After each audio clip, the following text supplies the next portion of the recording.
আজ ছিল EV scooty training session, আর এই ট্রেনিং সেশনে গিয়ে যা যা শিখলাম এবং জানলাম। সো হ্যালো এভরিওয়ান, আমি Diko. Welcome to my new blog. প্রথমে ঝাড়গ্রাম স্টেট বাসে চেপে স্টেট বাসের সাহায্যে ধর্মতলা পৌঁছলাম। এরপর মেট্রো স্টেশনে পৌঁছে মেট্রো টিকিট কেটে মেট্রো ট্রেনে চেপে মেট্রোর সাহায্যে সল্টলেক সেক্টর 5-এ পৌঁছলাম। এরপর পৌঁছলাম মিডিয়া সিটি বিল্ডিং, যেখানে ছিল আজকের ট্রেনিং সেশন। ট্রেনিং রুমে গিয়ে দেখি আমার মতো অন্যান্য ছেলেমেয়েরাও দূর দূরান্ত থেকে এসেছিল, তারাও এসেছিল এই ট্রেনিংয়ের উদ্দেশ্যে। আর ট্রেনিং শুরু হলো, আর এই ট্রেনিং ছিল ইভি স্কুটির ট্রেনিং। তাই ইভি স্কুটির সামনে রেখে ইভি স্কুটির সমস্ত ডিটেল সুন্দরভাবে এবং বিস্তারিতভাবে আলোচনা করে এবং সুন্দরভাবে ট্রেনিং কমপ্লিট হলো।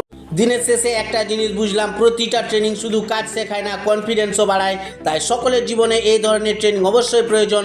তো বন্ধুরা, আজ এই পর্যন্ত। ভিডিওটি ভালো লাগলে সাবস্ক্রাইব করো, লাইক করো, শেয়ার করো। দেখা হবে পরের একটি নতুন ভিডিওতে। ততক্ষণ তোমরা সুস্থ থেকো, ভালো থেকো।